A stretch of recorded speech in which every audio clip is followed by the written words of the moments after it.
वेदानां रसानां छन्दसामपि मंगलानां च कर्तारौ वंदे वाणी विनायकौ।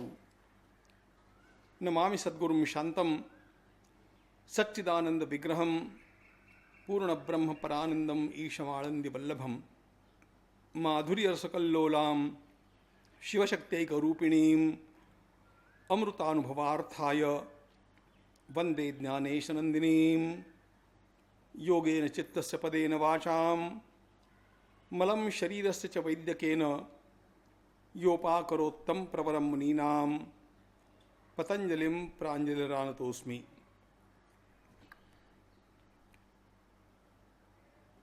भगवान पतंजलि ने हम लोगों को यह जो दिव्य शास्त्र दिया, इसे राजयोग भी कहा जाता है। योगानाम राजा इति राजयोगः। योग के अनगिनत प्रकार हैं। उन सभी का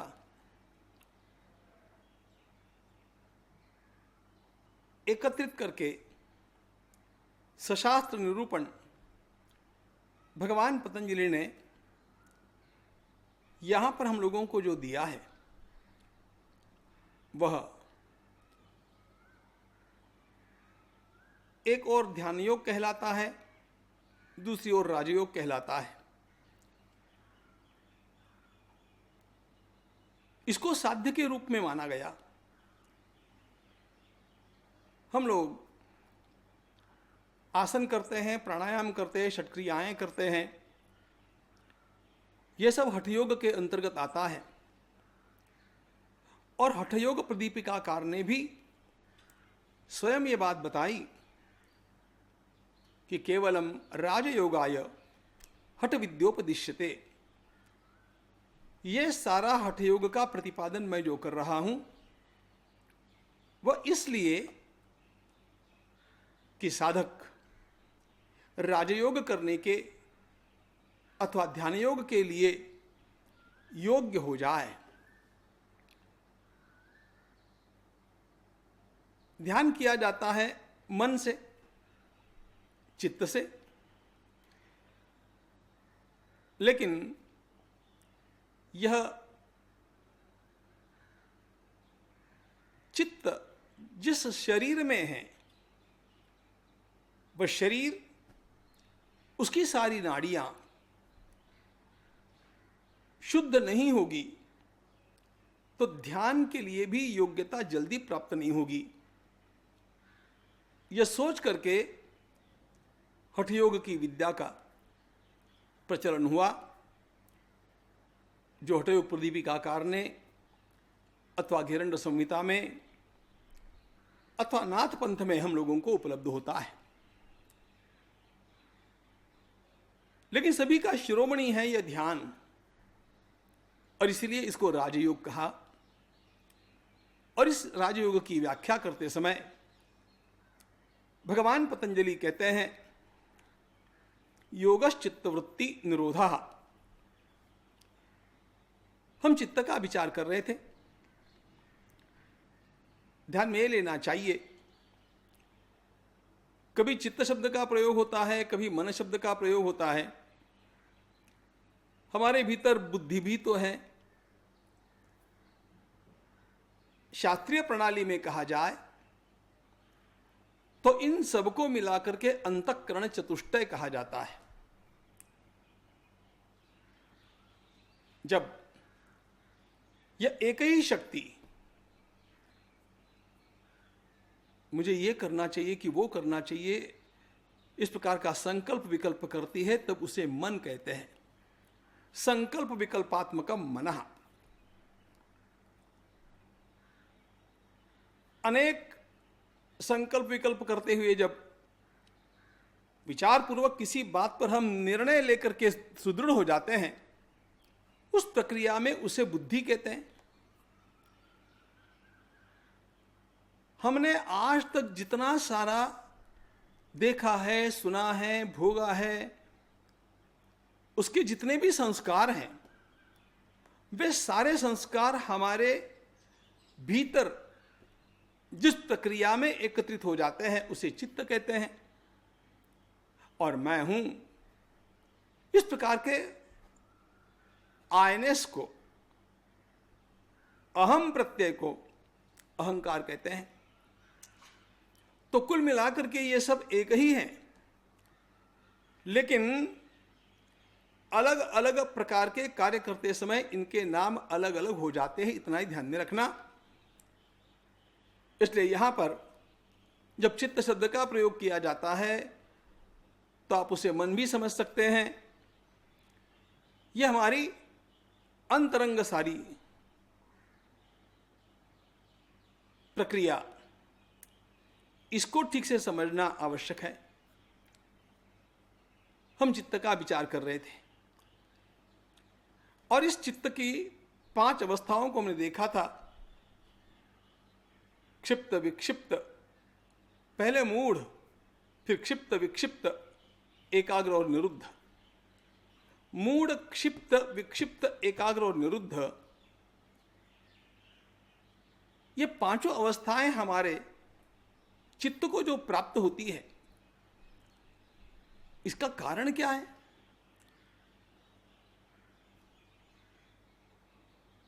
अनेक लोगों के जीवन की ओर हम देखते हैं तो वे अत्यंत एकाग्र लगते हैं। अनेकों के जीवन की ओर देखते हैं तो वे मूढ़ अवस्था में ही लगते हैं, या तो सोए पड़े हैं या मूर्छा में, सपनों में, ख्यालों में खोए हैं, कुछ भी नहीं करते हैं।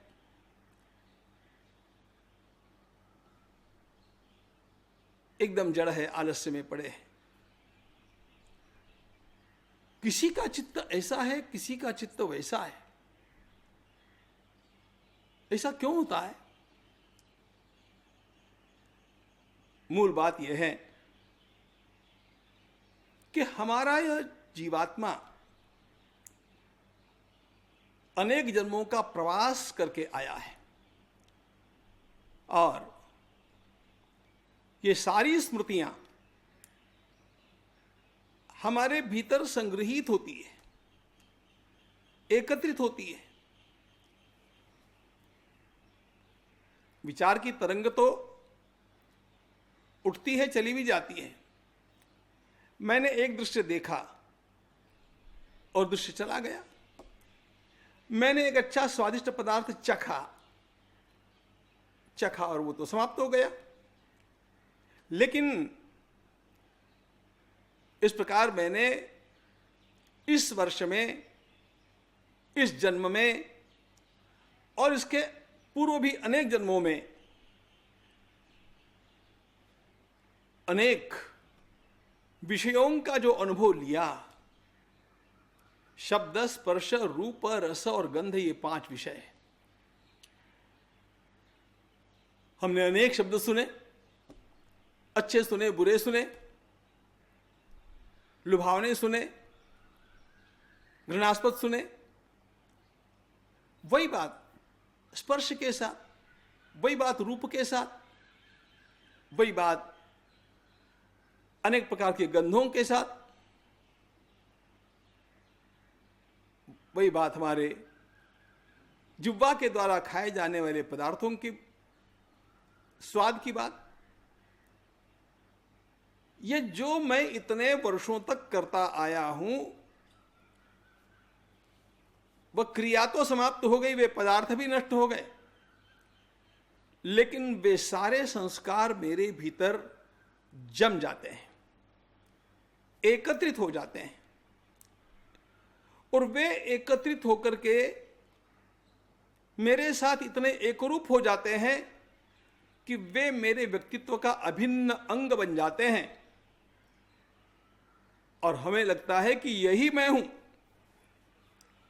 वास्तव में यह हमारा स्वरूप नहीं है।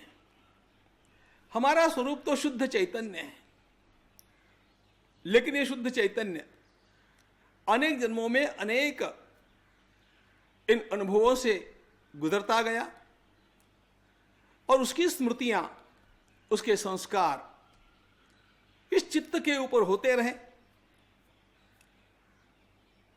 अब जिसके अंतःकरण पर जिस प्रकार के संस्कार हुए, उस प्रकार का उसका आज का अंतःकरण हम लोगों को प्रतीत होता है। कुछ लोगों में मूढ़ता अधिक है, उनको आलस्य ही प्रिय है,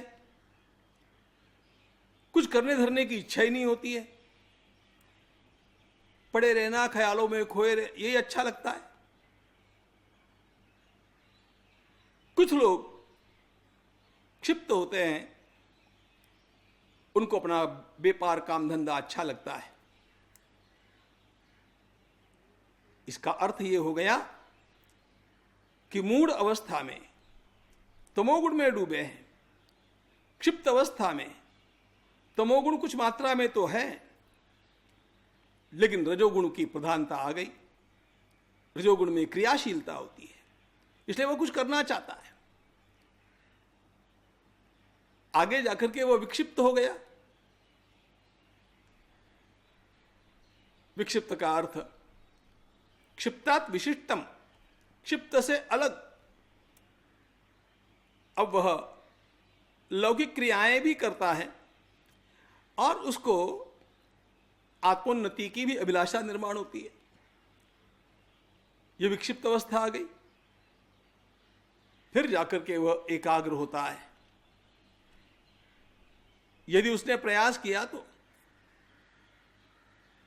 उसके पश्चात निरुद्धावस्था है। मूल बात ऐसी है,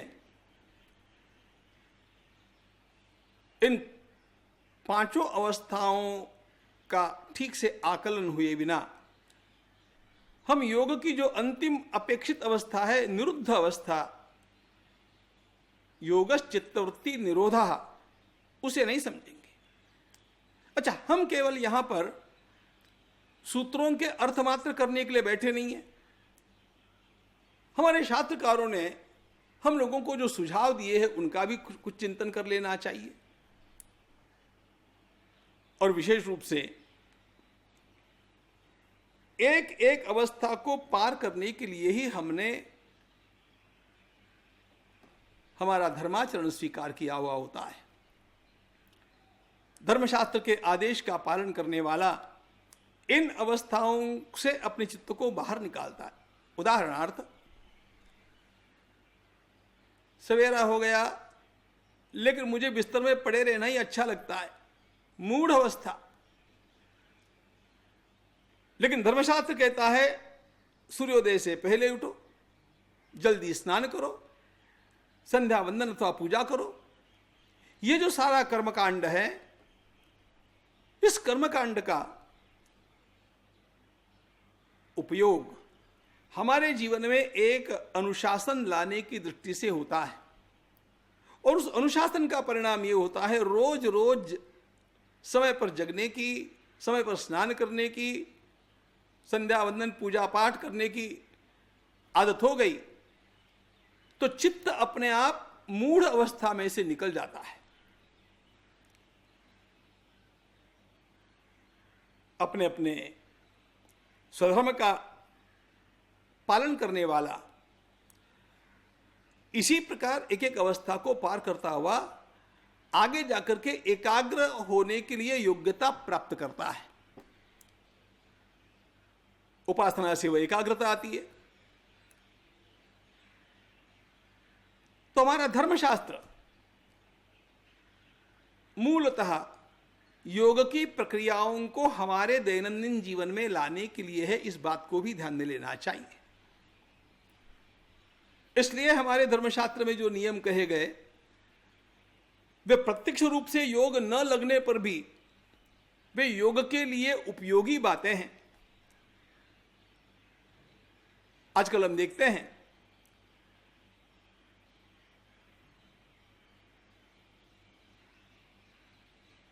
अनेक बातें ऐसी है जो धर्मशास्त्र ने धर्मशास्त्र के रूप से हमें कह दी, लेकिन वे वास्तव में हमारे स्वास्थ्य के लिए हितकर है। धर्मशास्त्र ने कहा बिना कारण एक दूसरे को स्पर्श मत करो। आज के समय में सब लोग इसी का तो पालन कर रहे हैं। आपस में थोड़ी दूरी बनाए रखो। आए दिन हर व्यक्ति से हस्तांदोलन करने की प्रक्रिया हमारे यहां पर नहीं रही। हमारे धर्मशास्त्र ने ये सारी बातें हमारे स्वास्थ्य और हमारे योग की तैयारी के लिए हमारे रोज के नित्य क्रम में डाल दी। तो मित्रों, मूल बात ऐसी, इन सारी अवस्थाओं में से चित्त को बाहर निकाल करके उसे एकाग्र और निरुद्ध अवस्था की ओर ले जाने की प्रक्रिया हमारे भीतर लाना आवश्यक है यदि हम योग के मार्ग पर चलना चाहते हैं। अब भगवान पतंजलि ने कहा योगश्चित्त वृत्ति निरोधा। ऐसा भी मन में आ सकता है कि चित्त की वृत्तियों का निरोध करने की बात पतंजलि ने क्यों की, चित्त का ही निरोध करने की बात कर देते। चित्त का निरोध करने की बात वे नहीं कर रहे हैं, चित्त में उठने वाली वृत्तियों का निरोध करने की बात कर रहे हैं। निरोध शब्द का अर्थ है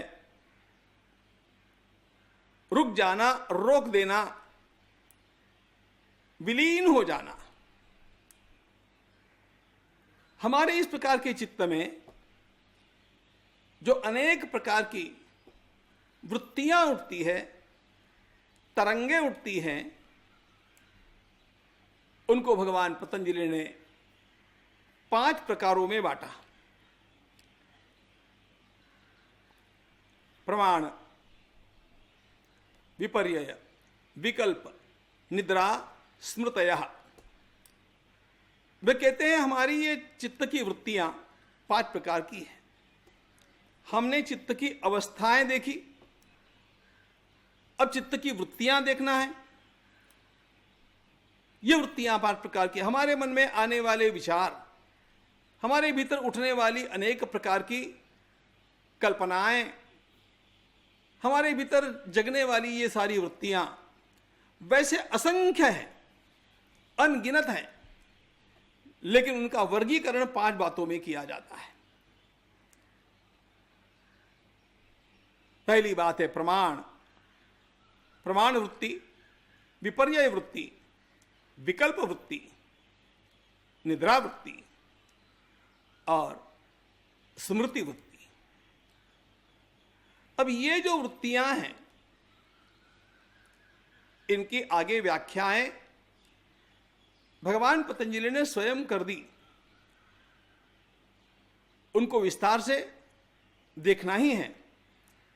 लेकिन इस प्रकार से उठने वाली ये सारी वृत्तियां, चाहे वो प्रमाण वृत्ति है, विपर्यय वृत्ति है, विकल्प वृत्ति है, मैं किसी बात को प्रमाण मान करके चलता हूं अथवा मैं उस बात के विपरीत ही सोचता हूं, अथवा मैं ऐसा कुछ तो भी सोचता हूं फैंटेसी के रूप में जो कभी प्रत्यक्ष होता ही नहीं है, अथवा मैं निद्रा में चला जाता हूं, अथवा पुराने ख्यालों में खो जाता हूं।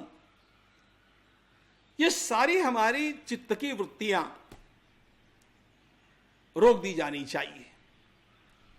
इन चित्त की वृत्तियों को रोकने का उपाय ही योग है। योगश्चित्त वृत्ति निरोधा। इन वृत्तियों को ऐसे रोका जाए जिससे अपने आप चित्त एकाग्र होकर के निरुद्ध हो जाए, समाधि में चला जाए। भगवान व्यास जी ने तो योग का अर्थ समाधि किया है। योग समाधि। अनेक लोग योग का अर्थ युजिर योगे, जीवात्मा को परमात्मा से जोड़ना, ऐसा करते हैं। उनकी दृष्टि से ठीक है, लेकिन मुख्यतया भगवान पतंजलि का जो संकेत है वह चित्त को समाधिस्थ करना, उसे संप्रज्ञात समाधि और बाद में असंप्रज्ञात समाधि तक ले जाना, ताकि वो संसार के किसी भी दुख का अनुभव ही न कर सके, सभी प्रकार के दुखों से वो मुक्त हो जाए। इस अवस्था तक चित्त को पहुंचाने के उपाय भगवान पतंजलि ने बतलाए। योगः चित्तवृत्ति निरोधः, कैसे किया जाता है यह सब कुछ देखेंगे। ज्ञानेश्वर महाराज।